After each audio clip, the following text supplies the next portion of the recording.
Em um restaurante luxuoso, um milionário decidiu transformar uma simples reunião de negócios em um espetáculo cruel de humilhação. Diante de investidores estrangeiros, ele ofereceu $1000 a uma humilde funcionária, apenas para ridicularizá-la em um idioma que acreditava que ela jamais falaria. O que ele não imaginava era que aquela mulher silenciosa carregava um segredo capaz de mudar completamente o destino daquela negociação milionária. E quando ela finalmente abriu a boca e falou em japonês, o restaurante inteiro ficou em silêncio absoluto. Antes de descobrir o que aconteceu depois e como essa história terminou, inscreva-se no canal e prepare-se para ouvir uma das reviravoltas mais impressionantes que você já viu. O restaurante Imperador, no coração do bairro dos Jardins, em São Paulo, era o tipo de lugar onde cada detalhe havia sido calculado para impressionar. As paredes revestidas de mármore italiano refletiam a luz dourada dos lustres de cristal, e os garçons se moviam entre as mesas com a precisão silenciosa de quem havia sido treinado para tornar-se invisível. Era um lugar construído sobre a premissa de que o dinheiro conferia elegância, e que a elegância, por sua vez, comprava respeito. Naquela quinta-feira de novembro, o restaurante havia sido reservado para uma reunião que poderia, segundo os rumores que circulavam entre os funcionários, movimentar mais dinheiro do que qualquer um deles veria em toda a vida. O grupo de investidores japoneses liderado pelo discreto Kenji Watanabe havia chegado ao Brasil para fechar um contrato de exportação de frutos do mar premium.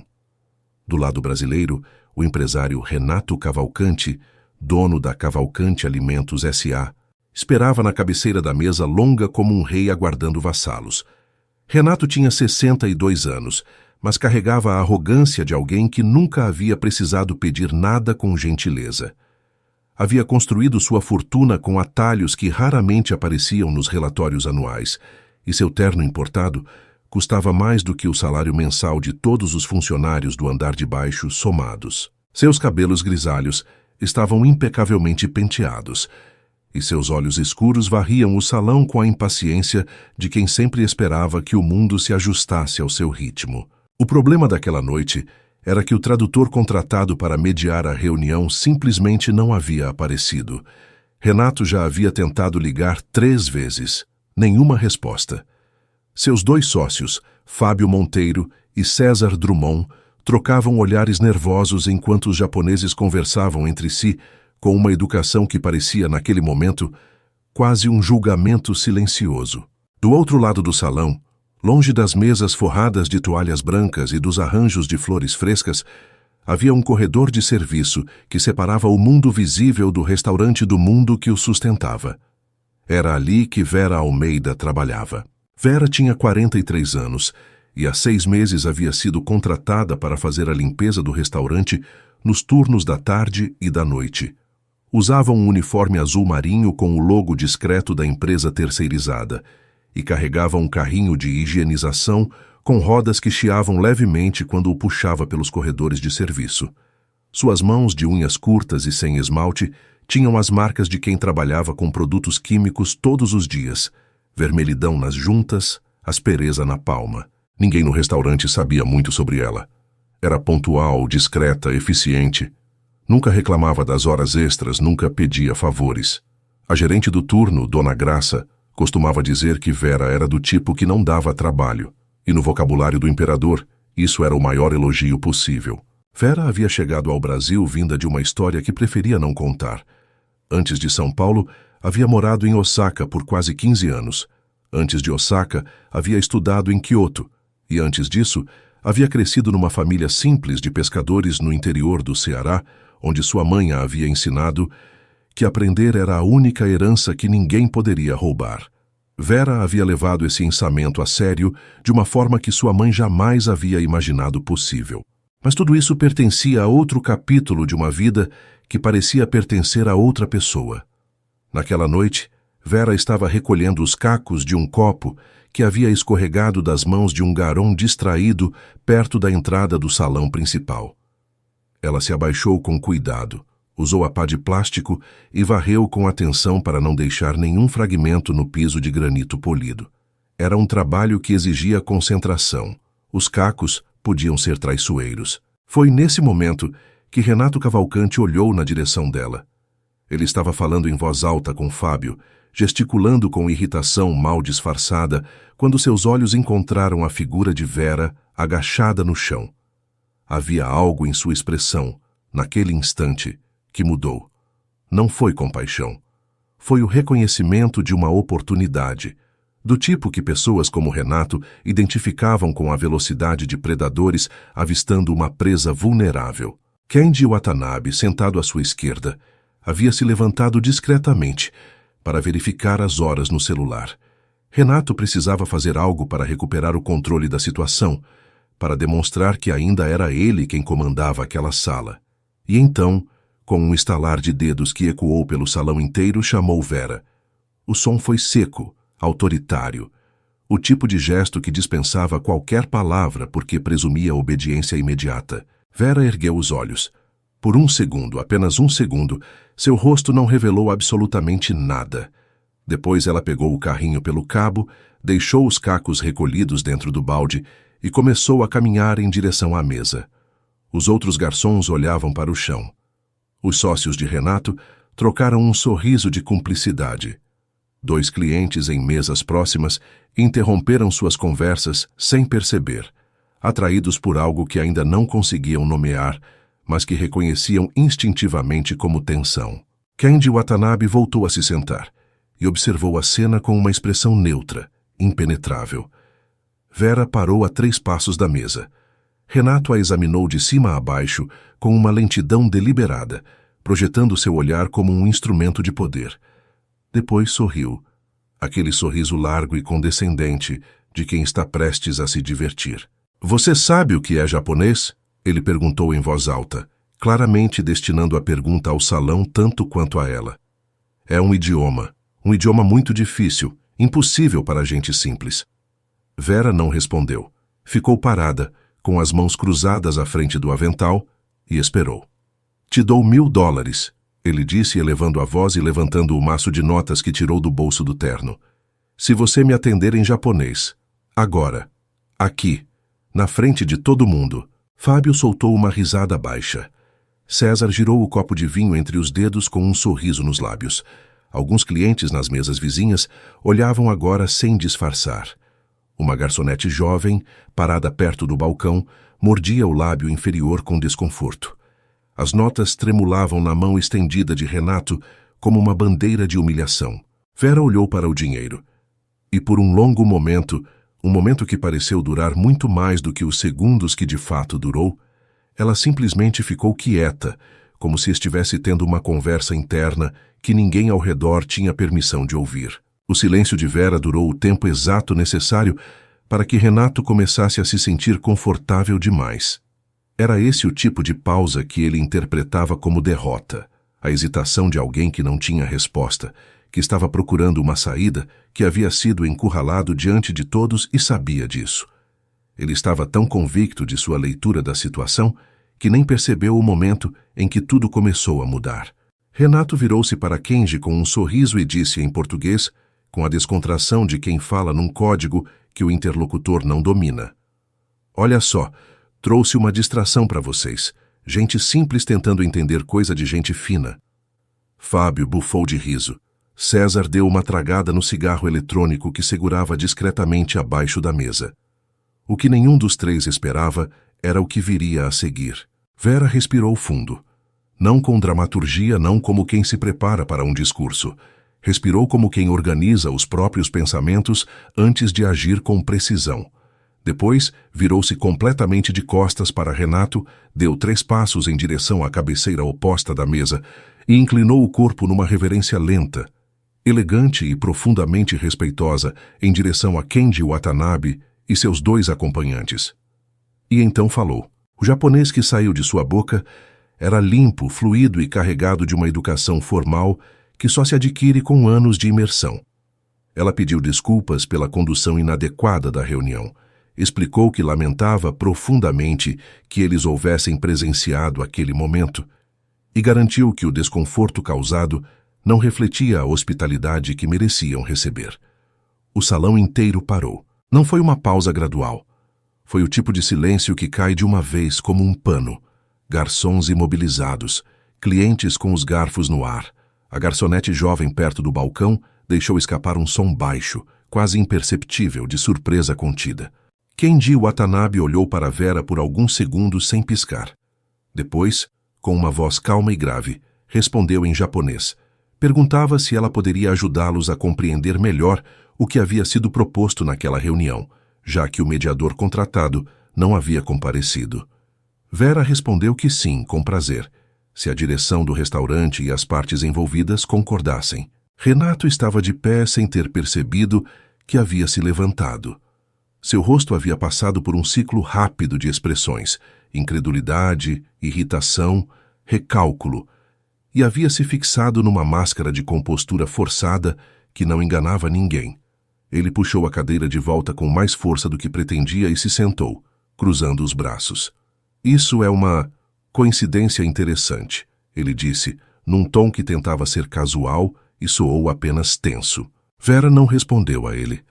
Voltou-se para Kenji e, com a serenidade de quem não está realizando um feito extraordinário, mas simplesmente fazendo o que precisa ser feito, começou a apresentar o menu em japonês. Descreveu cada prato com precisão culinária, mencionou os ingredientes regionais, explicou as combinações sugeridas pelo chefe. Os 3 investidores ouviam com atenção crescente e o mais jovem deles, Hiroshi, fez uma pergunta sobre o peixe servido na entrada principal. Vera respondeu em detalhes. Depois, quase naturalmente, acrescentou uma recomendação pessoal.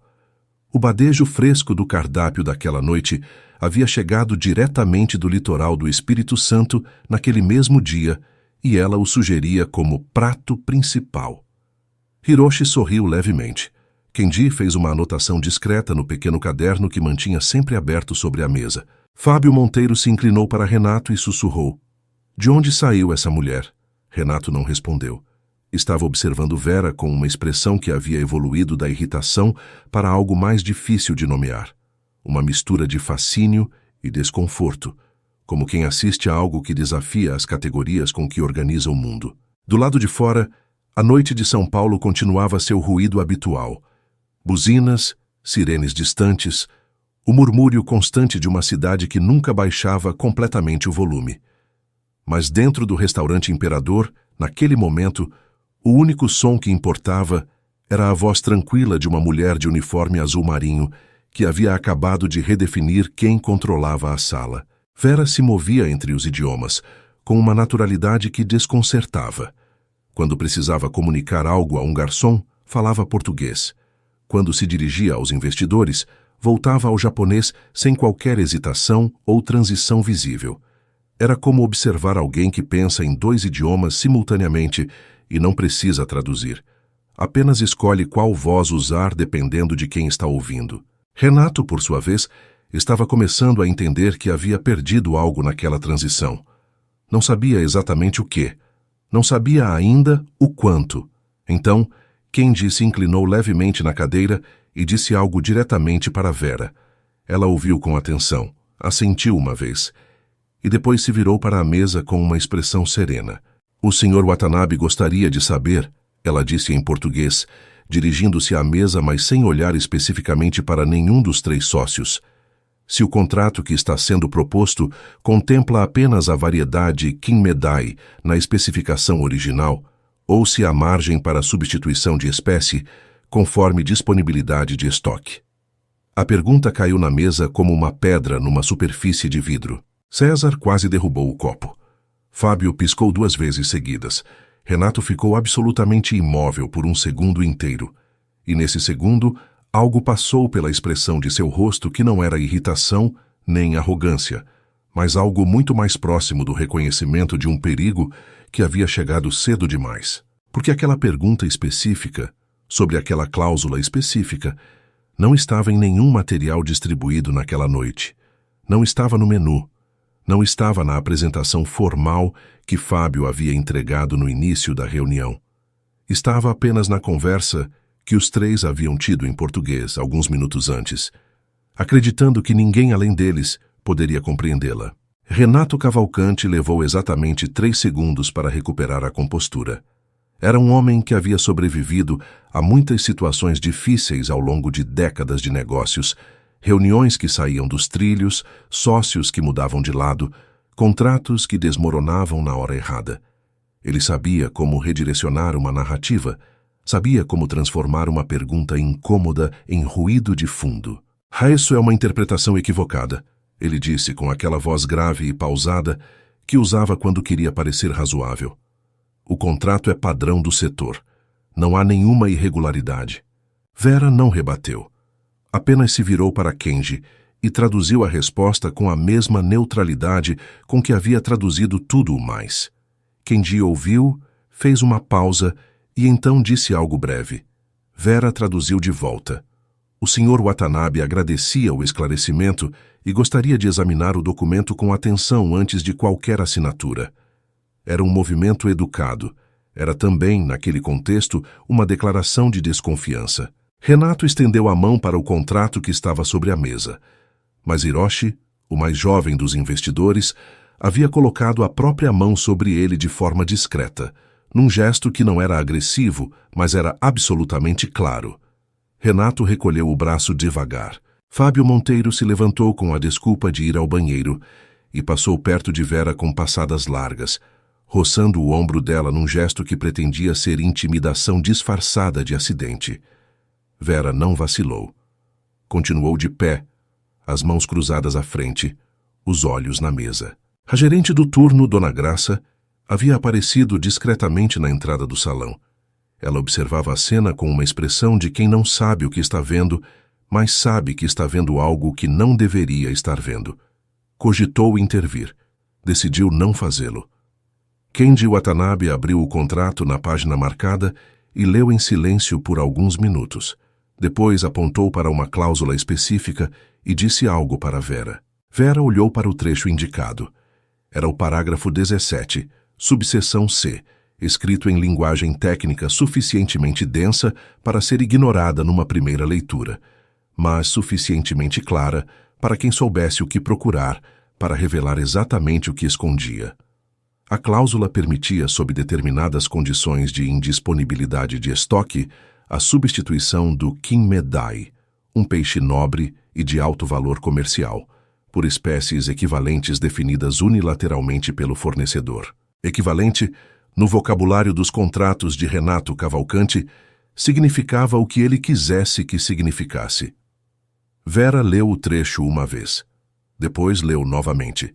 E então, com uma calma que era quase desconcertante, começou a traduzir o conteúdo da cláusula para o japonês, palavra por palavra, sem omitir nada e sem acrescentar nada. O rosto de Kenji Watanabe não mudou enquanto ouvia. Era o tipo de expressão que se aprende a cultivar em anos de negociações internacionais, uma superfície polida que não revela o que acontece por baixo. Mas seus dois acompanhantes não tinham o mesmo treinamento. Hiroshi fechou os olhos por um segundo. O outro, cujo nome Vera ainda não havia aprendido, deixou o queixo tenso de uma forma suficientemente visível para que qualquer observador atento percebesse. Está explicando o contrato, disse Renato, com um tom que tentava ser neutro e não era. É o que ela foi contratada para fazer. Ela não foi contratada para fazer isso, disse César, em voz baixa, inclinando-se para Renato. Ela limpa banheiro. Limpa o salão, corrigiu Renato, como se a distinção importasse alguma coisa naquele momento. Kenji então tirou do bolso interno do paletó um cartão e o entregou a Vera com as duas mãos, num gesto de respeito formal. Disse mais algumas palavras. Vera ouviu e, desta vez, um leve rubor atravessou seu rosto. O primeiro sinal visível de emoção que ela havia demonstrado em toda a noite. Kenji levantou os olhos do contrato e disse algo diretamente para Vera. A pergunta foi breve, formulada com precisão. Vera respondeu, também brevemente, e depois se virou para a mesa.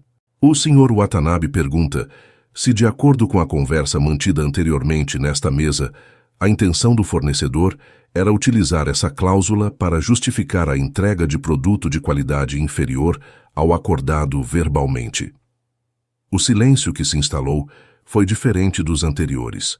Não era o silêncio da surpresa, Era o silêncio do reconhecimento. Todos na sala, dos garçons imóveis aos clientes que já nem fingiam comer, compreenderam que havia chegado um momento sem retorno. Renato ficou de pé. Desta vez não foi um movimento involuntário. Foi uma escolha, a escolha de alguém que decide mudar de estratégia quando a atual não funciona mais. Eu não sei o que essa funcionária disse a vocês, ele declarou, projetando a voz com autoridade.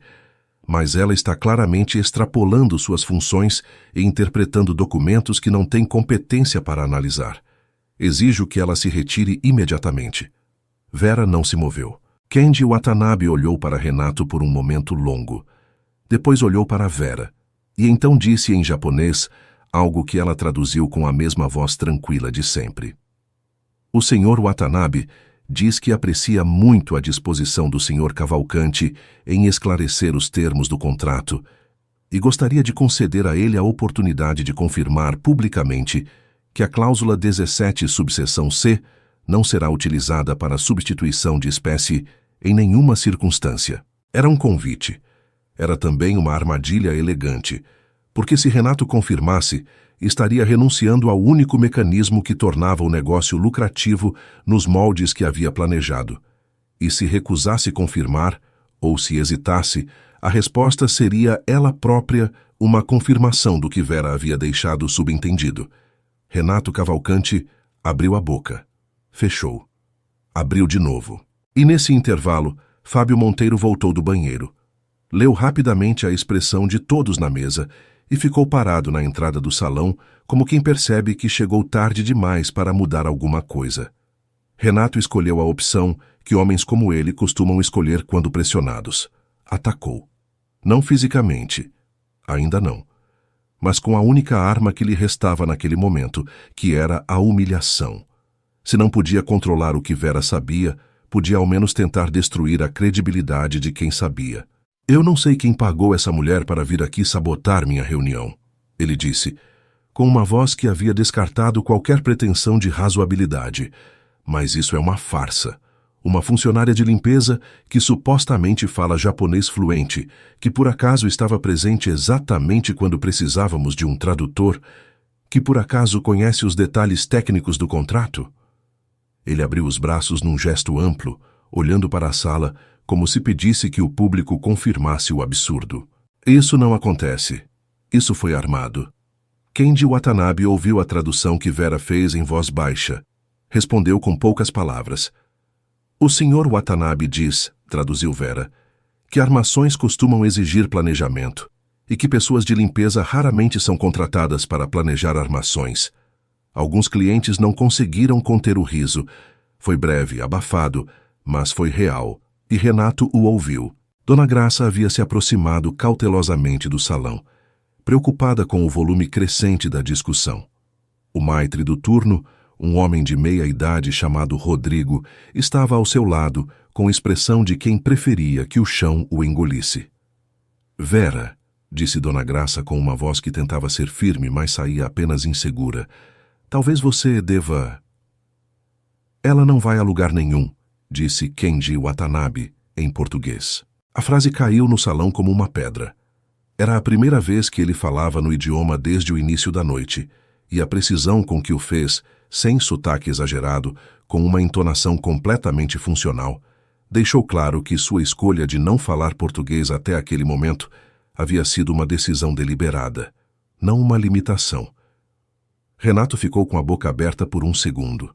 Eu entendo português razoavelmente bem, disse Kenji, com uma calma quase didática. Sempre aprendo o básico do idioma do país antes de fazer negócios. É uma questão de respeito. Fez uma pausa. E de precaução.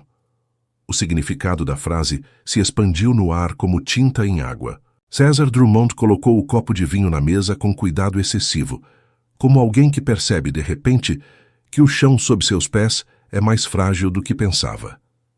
Fábio Monteiro, ainda parado na entrada, recuou meio passo involuntariamente. A conversa que os senhores mantiveram em português, disse Kenji, agora olhando diretamente para Renato, foi suficientemente clara. Não precisei de tradução para o essencial. Renato levantou-se de novo, desta vez com uma energia diferente. Não era mais a postura calculada do negociador. Era o impulso mal controlado de alguém que vê uma situação escapar completamente de suas mãos e não sabe mais o que fazer além de reagir. Deu 2 passos em direção a Vera e apontou o dedo para ela com uma intensidade que fez a garçonete jovem perto do balcão recuar instintivamente. "Você vai se arrepender disso", ele disse, em voz baixa, mas não baixa o suficiente. Foi Hiroshi quem se moveu primeiro. O mais jovem dos investidores levantou-se com uma rapidez surpreendente e ficou de pé entre Renato e Vera, não com agressividade, mas com a firmeza de alguém que estabelece um limite físico de forma inequívoca. Os 2 homens se encararam por um momento. Renato recuou. Não porque havia escolhido recuar, mas porque havia algo na postura de Hiroshi, naquele espaço que ele havia criado com o próprio corpo, que tornava qualquer avanço impossível sem uma escalada que mesmo Renato reconhecia que não poderia se dar ao luxo de fazer. Vera não havia se movido durante tudo aquilo. Havia ficado exatamente onde estava, com as mãos cruzadas, observando tudo com aquela expressão difícil de classificar. Não era frieza, não era medo, não era triunfo.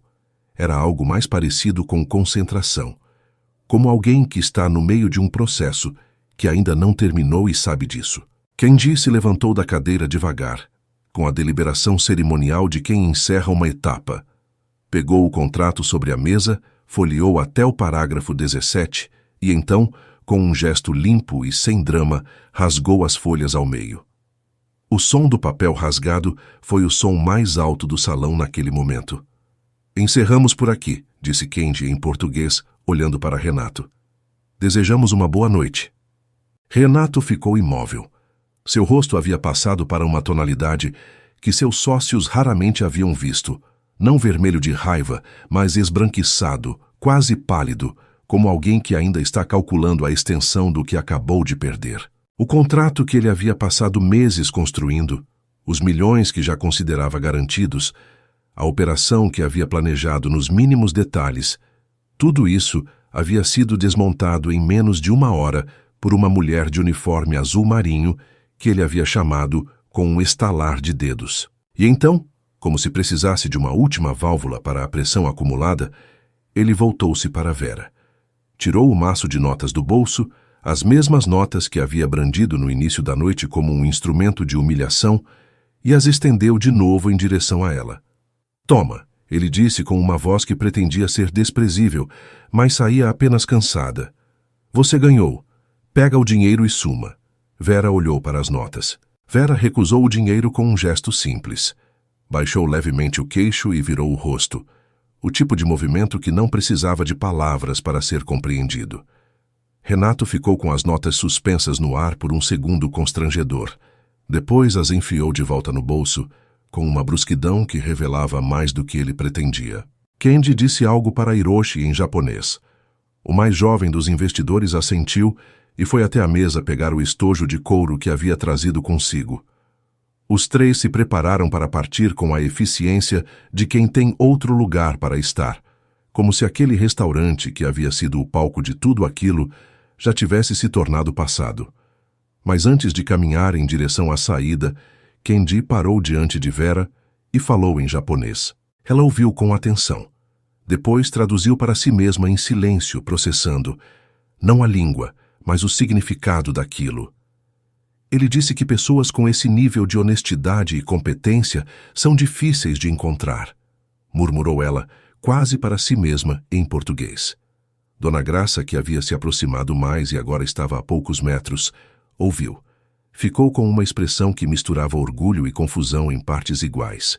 Kenji então tirou do bolso interno do paletó um cartão e o entregou a Vera com as 2 mãos, num gesto de respeito formal. Disse mais algumas palavras. Vera ouviu, e desta vez um leve rubor atravessou seu rosto, o primeiro sinal visível de emoção que ela havia demonstrado em toda a noite. Ele está oferecendo uma posição na empresa de logística internacional deles, disse ela, traduzindo sem ser pedida, talvez porque a informação fosse grande demais para ficar somente dentro dela. Como consultora de relações bilaterais com o Brasil. A garçonete jovem perto do balcão colocou a mão na boca. Rodrigo e o Maitre deixou escapar um "meu Deus", quase inaudível. César Drummond estava olhando para o chão. Fábio ainda estava parado na entrada do salão, com uma expressão de homem que percebeu cedo demais o que havia acontecido e tarde demais para mudar alguma coisa. Vera segurou o cartão com cuidado, como quem segura algo frágil. Depois olhou para Renato. Renato estava na cabeceira da mesa vazia, sem contrato, sem parceiros, sem o ruído triunfante que havia preenchido aquele lugar horas antes. Havia algo quase patético naquela imagem, não no sentido de que merecia compaixão, mas no sentido de que revelava o que havia por baixo da arrogância quando ela era removida. Não havia substância. Havia apenas o vazio que a arrogância havia preenchido por tanto tempo. "Você podia ter me mandado embora", disse Vera com uma voz tranquila que não tinha raiva nem vingança. "Desde o começo, era o que eu esperava." Renato não respondeu. "Mas você preferiu o espetáculo", ela continuou. "E todo espetáculo tem uma plateia." Ela virou-se para a sala. Os clientes que ainda estavam presentes olhavam para ela com a atenção silenciosa de quem assiste a algo que não esperava ver. Os funcionários, garçons, a garçonete, Rodrigo, Dona Graça, estavam imóveis, como num quadro. Vera caminhou até o carrinho de limpeza que havia deixado próximo à porta de serviço quando foi chamada.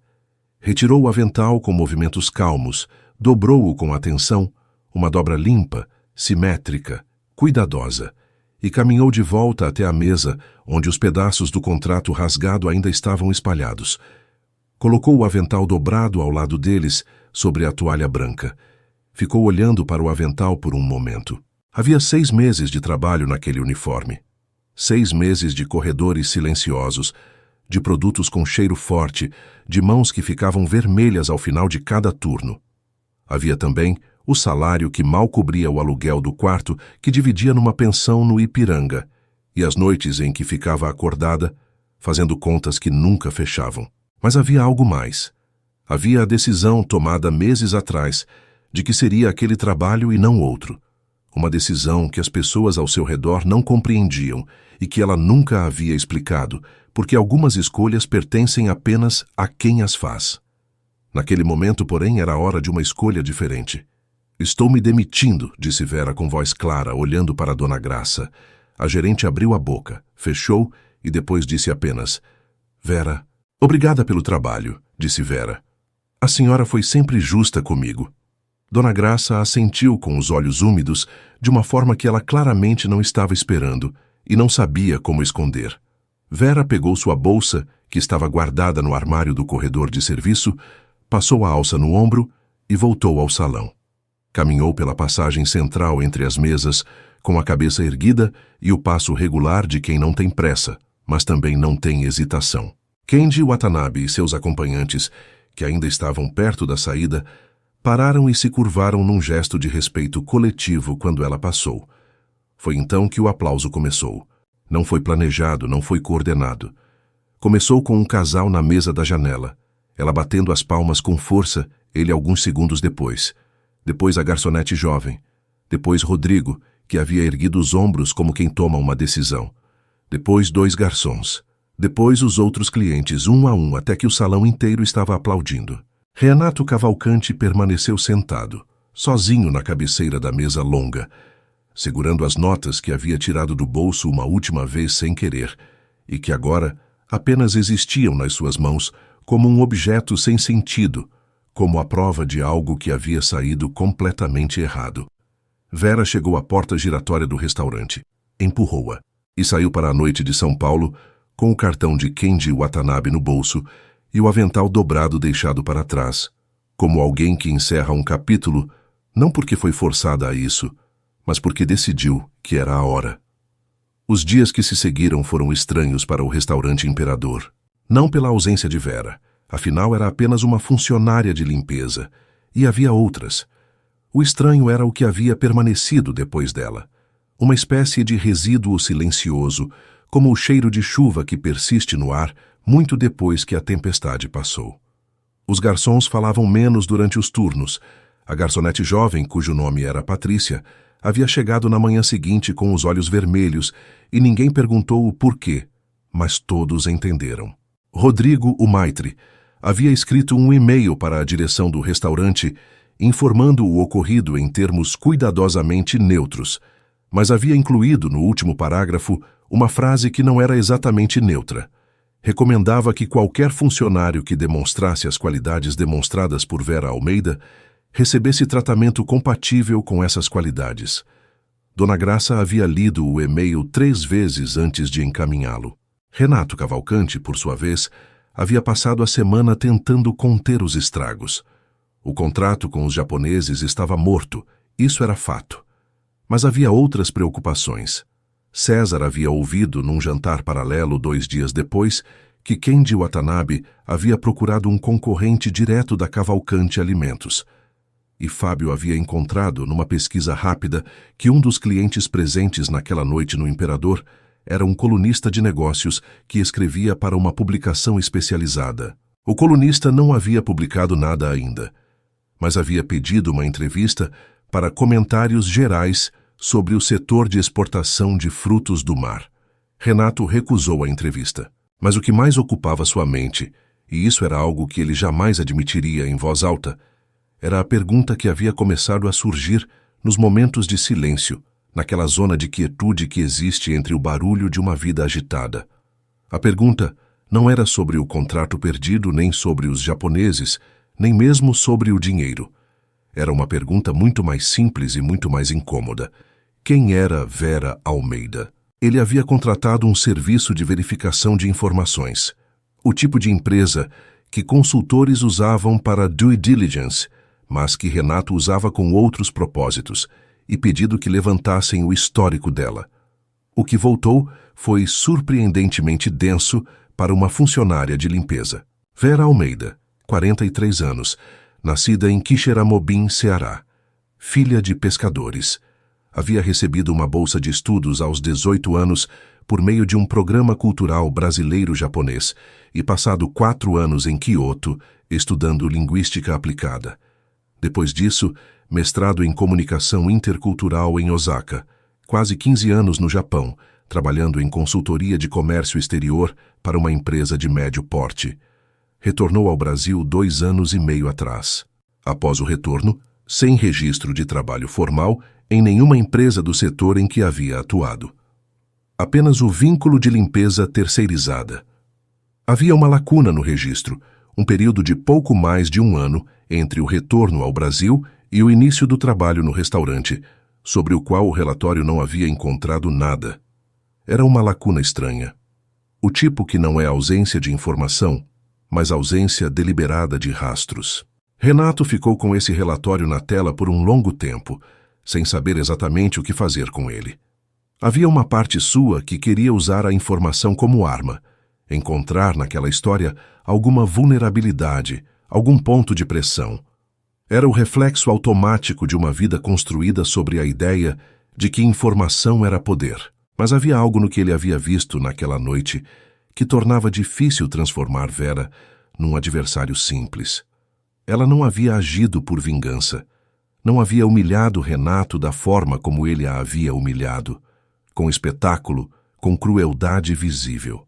Havia simplesmente feito o que precisava ser feito, com a precisão de alguém que conhece a diferença entre poder e autoridade, e sabe que a segunda não precisa de audiência para existir.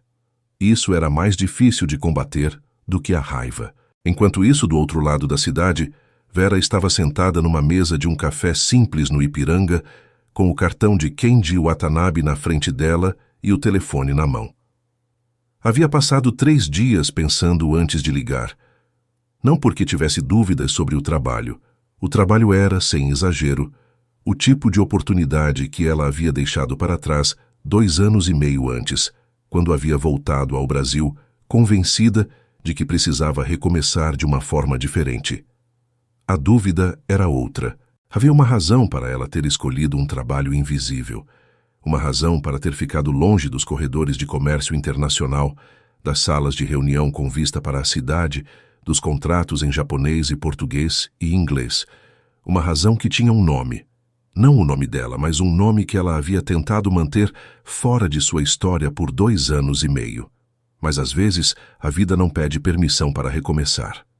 Vera digitou o número no telefone e ficou olhando para ele por mais alguns segundos. Depois apertou ligar. A conversa com Kenji Watanabe durou 40 minutos. Vera havia se preparado para um diálogo formal. Um senhor de negócios de 60 anos com a voz medida de quem conduz reuniões. O que encontrou foi algo diferente. Um homem que falava com a cadência de quem está genuinamente curioso, que fazia perguntas sobre sua formação, não para avaliar, mas para entender, e que no 10º minuto da conversa disse algo que ela não havia esperado. Eu sabia quem você era antes de chegar ao Brasil. Vera ficou em silêncio por um momento. Você era consultora da Tanaka e Miyoshi antes de sair, disse Kenji. Trabalhei com o Miyoshi há muitos anos. Ele me falou sobre você quando soube que iríamos ao Brasil. Vera fechou os olhos brevemente. O nome da empresa havia surgido como uma pedra atirada num lago quieto, e as ondas que criava chegavam a lugares que ela havia tratado de manter tranquilos. Por que não disse nada naquela noite? Ela perguntou. Porque não era meu lugar dizer, respondeu Kenji. Você estava ali como você escolheu estar. Era sua história para contar, não a minha. Havia algo nessa resposta que Vera levou alguns segundos para processar. Depois disse com uma voz levemente diferente da que havia usado nos 40 minutos anteriores. Eu saí da Tanaka por razões que ainda não terminei de resolver. Eu sei, disse Kenji. O Miyoshi me contou. O Miyoshi sabe mais do que deveria. O Miyoshi te respeita muito, disse Kenji, tanto que não contou tudo. O que havia acontecido na Tanaka 2 anos e meio atrás era uma história que Vera havia guardado com o cuidado de quem sabe que algumas feridas ficam maiores quando expostas ao ar. Ela havia descoberto, aos 38 anos no Japão, depois de 15 anos construindo uma reputação sólida como consultora de comércio exterior, que o sócio responsável pela divisão sul-americana da empresa havia durante anos fechado acordos utilizando dados que ela havia produzido, relatórios de mercado, análises de fornecedores, mapeamentos de rotas logísticas, sem creditar seu nome e sem dividir os bônus correspondentes. Não era algo com nome formal na lei. Era o tipo de injustiça que acontece em silêncio, que deixa marcas profundas exatamente por ser a soma de dezenas de escolhas pequenas tomadas por alguém que sabia que poderia fazer aquilo porque as estruturas ao seu redor permitiam. Vera havia confrontado o sócio, depois havia levado o caso à direção, depois havia percebido que a direção sabia, havia sempre sabido, e havia calculado que a solução mais conveniente era esperar que ela se cansasse. Ela não havia se cansado. Havia saído. Mas sair significou deixar para trás 15 anos de relações, de conhecimento acumulado, de uma identidade profissional que havia construído com trabalho genuíno. E quando chegou ao Brasil, carregando malas e uma bagagem invisível que pesava mais do que tudo, havia tomado uma decisão que parecia irracional para todos que a conheciam: desaparecer por um tempo, não literalmente, mas profissionalmente, ficar abaixo do radar, trabalhar com as mãos, dar ao seu próprio orgulho o tempo necessário para descobrir onde terminava e onde começava a reconstrução. O trabalho no restaurante Imperador havia sido o ponto mais baixo e, estranhamente, o mais honesto desse período.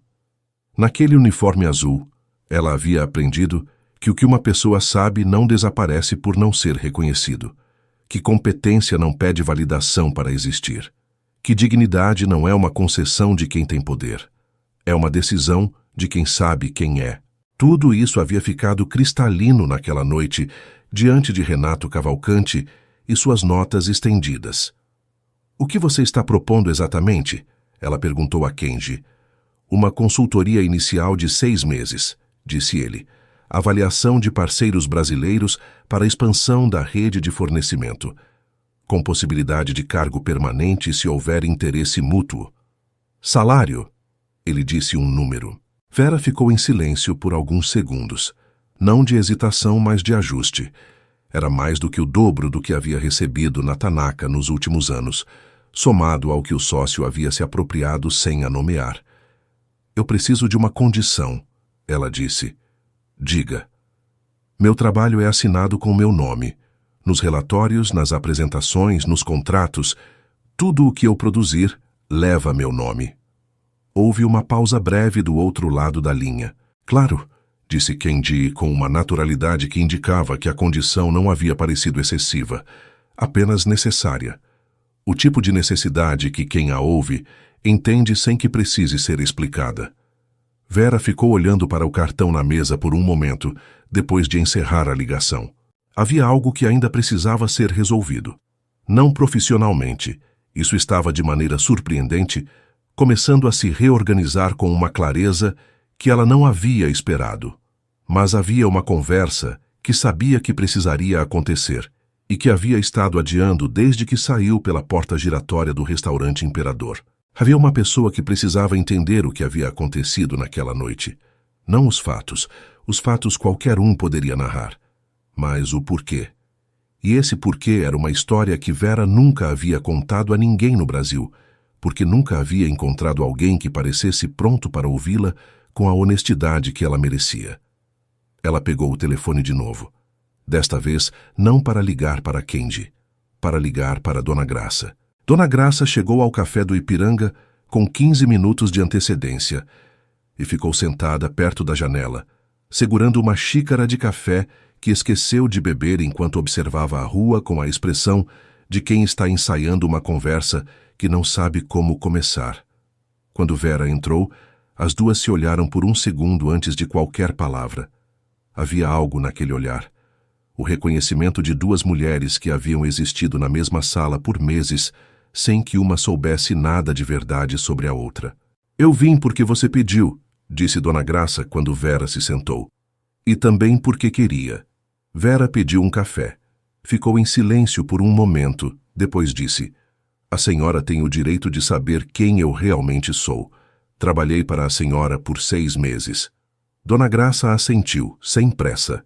O que Vera contou durou mais de 1 hora. Não foi uma confissão. Era mais próximo de uma reconstrução, da tentativa de dar uma forma compreensível a uma trajetória que ela mesma havia levado tempo para entender. Quixeramobim, a Bolsa, Kyoto, Osaka, os 15 anos de construção silenciosa. O confronto na Tanaka, a volta para o Brasil como uma pedra que havia sido lançada num arco longo e aterrissado, num lugar que não era onde havia partido. E o trabalho no Imperador, a decisão deliberada, não um acidente. A escolha de começar pelo mais simples, porque precisava lembrar que sabia começar. Dona Graça ouviu tudo sem interromper. Quando Vera terminou, ficou em silêncio por um momento. Depois disse: Eu sempre soube que você tinha uma história diferente da que eu imaginava. Por que nunca perguntou? Porque você não queria ser perguntada, disse Dona Graça. E porque onde eu cresci aprendi que o trabalho de uma pessoa fala antes do nome. Vera olhou para ela com uma expressão que era difícil de classificar. Gratidão sem sentimentalismo, o tipo de reconhecimento que não precisa de palavras, mas que escolhe usá-las de qualquer forma. O restaurante vai contratar outra pessoa para o meu posto? Perguntou Vera. Já contratou, disse Dona Graça. Uma moça do Nordeste nova, trabalhadeira. Fez uma pausa. Tratei de garantir que fosse bem recebida. Havia algo nessa frase que soava como uma consequência direta do que havia acontecido naquela noite, como se a passagem de Vera pelo Imperador houvesse deixado uma marca não nas paredes ou nos documentos, mas nas escolhas das pessoas que ficaram. Antes de se despedirem, Dona Graça tirou do bolso um envelope pequeno e o colocou sobre a mesa. Que isso é dos funcionários, ela disse. Patrícia, Rodrigo, os garçons, cada um colocou o que podia, não é muito. Vera abriu o envelope. Havia algumas notas dobradas e um bilhete escrito à mão em letra miúda que dizia apenas: Você nos ensinou alguma coisa. Obrigada. Vera ficou olhando para o bilhete por um tempo que foi mais longo do que ela havia planejado. Quando ergueu os olhos, Dona Graça estava com a expressão de alguém que entende quando é hora de deixar o outro com um momento só seu. Vai bem, Vera, disse ela levantando-se. Vai muito bem. 2 dias depois, Vera entrou pela primeira vez no escritório provisório que a equipe de Kendi havia alugado num edifício comercial na Faria Lima. Era um espaço simples, funcional, com janelas amplas que davam para o eixo financeiro de São Paulo, aquela floresta de vidro e concreto que havia sido construída sobre a ideia de que ambição justificava quase tudo. Hiroshi a recebeu na recepção com uma inclinação de cabeça respeitosa. Havia uma mesa nova esperando por ela, com um computador, um bloco de notas e um cartão de visita ainda embalado, o primeiro com seu nome, seu cargo e o logo da empresa de Kenji. Vera abriu o cartão com cuidado. Leu o próprio nome impresso ali, com uma atenção que poderia parecer excessiva para quem observasse de fora, mas que era exatamente proporcional para quem havia passado 2 anos e meio sem ver o próprio nome reconhecido em nada. Consultora de Relações Bilaterais, Vera Almeida. Ela colocou o cartão no bolso do blazer que havia comprado na véspera, simples, bem cortado, numa cor azul marinho que havia escolhido sem perceber por que aquela cor especificamente, e caminhou até a janela. São Paulo se espalhava diante dela, com a imensidão barulhenta de sempre. Em algum lugar nessa cidade, Renato Cavalcanti estava tentando reconstruir o que havia desmoronado. Em algum lugar, Dona Graça estava recebendo a nova funcionária com a gentileza que havia aprendido a cultivar. Em algum lugar, Patrícia, a garçonete, estava começando seu turno com talvez um pouco menos de medo de ser invisível do que havia antes. E ali, naquela janela, Vera Almeida estava olhando para frente, não com triunfo. Triunfo era o que Renato havia esperado dela naquela noite, e ela havia recusado esse papel da mesma forma que havia recusado o dinheiro. Mas com algo mais sólido. A clareza de quem sabe de onde veio, o que custou chegar até aqui e que o próximo passo pertence a ela. O celular vibrou. Era uma mensagem de Kenji. A primeira reunião de trabalho seria na semana seguinte, com um grupo de fornecedores do sul do país que queriam entrar no mercado asiático. Ele precisava de alguém que conhecesse os 2 lados da mesa. Vera digitou de volta. Estarei lá. Fora, na cidade, a vida continuava com seu ruído habitual. Mas para Vera, aquele momento particular tinha o silêncio específico dos inícios, o tipo que antecede não o fim de uma história, mas o primeiro capítulo da que vale a pena viver. 3 meses depois, uma nota discreta num blog especializado em comércio exterior mencionava que a Watanabe International havia estabelecido parceria com 2 fornecedores brasileiros de frutos do mar premium para exportação ao mercado japonês. A nota citava como facilitadora das negociações uma consultora brasileira com longa experiência no Japão. O nome estava lá, impresso, sem ambiguidade. Vera Almeida. Renato Cavalcanti, que havia finalmente dado a entrevista ao colunista, depois de 3 semanas tentando evitá-la, havia sido citado numa matéria sobre práticas controversas no setor de exportação.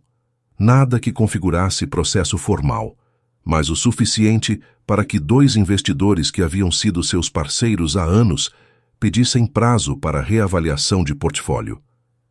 Ele havia lido a nota sobre Vera sem comentar para ninguém. Havia fechado o laptop e ficado em silêncio por um tempo. Há momentos em que a vida nos apresenta a diferença entre o que valorizamos e o que deveríamos valorizar. E esses momentos costumam chegar disfarçados de situações que pareciam, no início, fáceis de controlar. No restaurante Imperador, Patrícia havia sido promovida a líder de turno depois que Rodrigo escreveu uma recomendação formal destacando sua capacidade de manter a calma em situações de pressão. Ela havia aceito a promoção com uma voz firme e um aperto de mão que não tremia.